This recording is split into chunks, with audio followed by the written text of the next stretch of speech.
Good morning, children. Good morning, children. I am Anmol Messi, PGT Physics, Mount Litra Z School, Jhansi.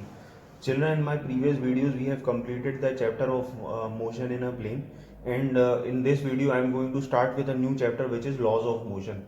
Now, in this chapter, as per the new syllabus, that is 30% reduced syllabus, we have removed the portion of Newton's laws.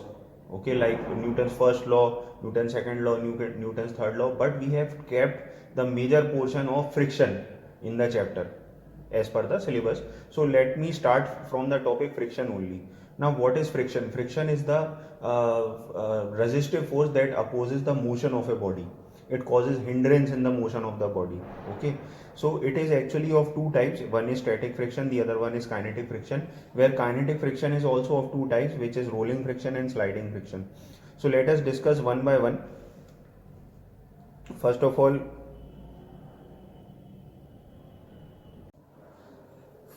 let us discuss static friction. Now, what is static friction? Static friction is the friction which is possessed by a body in rest. Okay, whenever a body is in the state of rest, the friction possessed by the body would be considered as static friction. Like, for example, if this box is kept on a table and if I apply a force of 1 Newton on this box, okay, obviously if this box is not moving, this means that the box has developed some friction inside it to oppose my applied force. Okay, and if in case I increase this applied force gradually and still the box is not moving, that means the body is developing or maybe increasing the friction inside itself to oppose my applied force. That's the reason the body is not moving. Okay, now for example, if I applied force till 4 Newton and the body did not move, but as soon as I applied force more than 4 Newton, the body started moving. This means that the body was able to develop a frictional force inside it only till 4 Newton. After that, it was not able to increase its frictional force, hence it started moving. This means that the highest or maybe the maximum value of friction, static friction, that it has developed is 4 Newton. That would be known as limiting friction.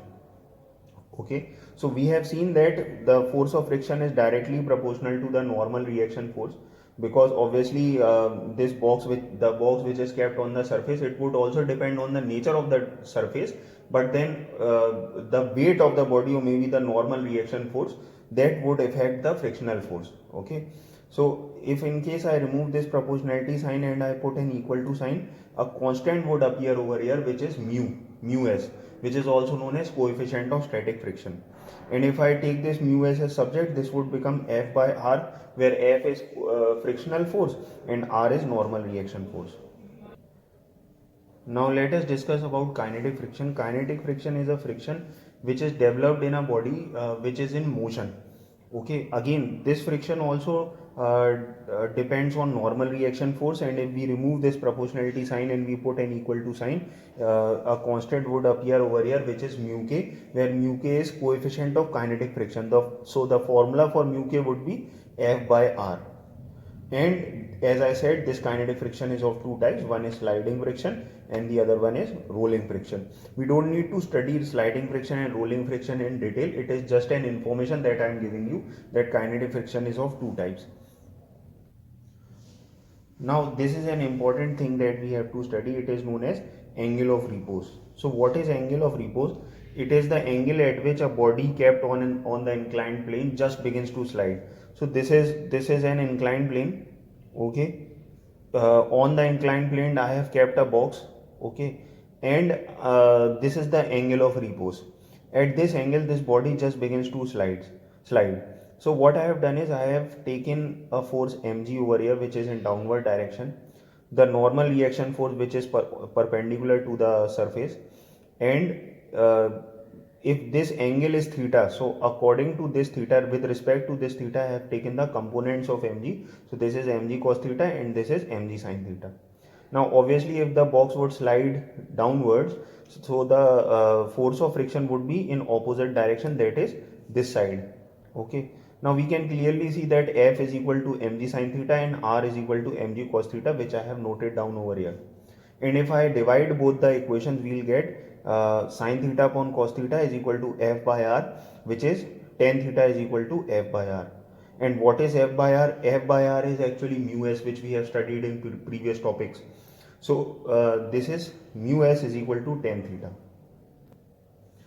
Now this is angle of friction. So a body is placed on the surface, okay, and this is the applied force, whereas this is the frictional force, and this is the normal reaction force, this is the weight of the body, that is mg. This is the resultant between normal reaction force and force of friction, and this is angle of friction. Okay, so again if we try to see, we'll be able to see that अगर हम एक tan theta का formula लगाएं तो tan theta is actually equal to perpendicular upon base. So according to theta, perpendicular is this, which is actually equal to f, and base would be equal to r. So this would become f by r. So f by r is actually mu, so it would become tan theta is equal to mu.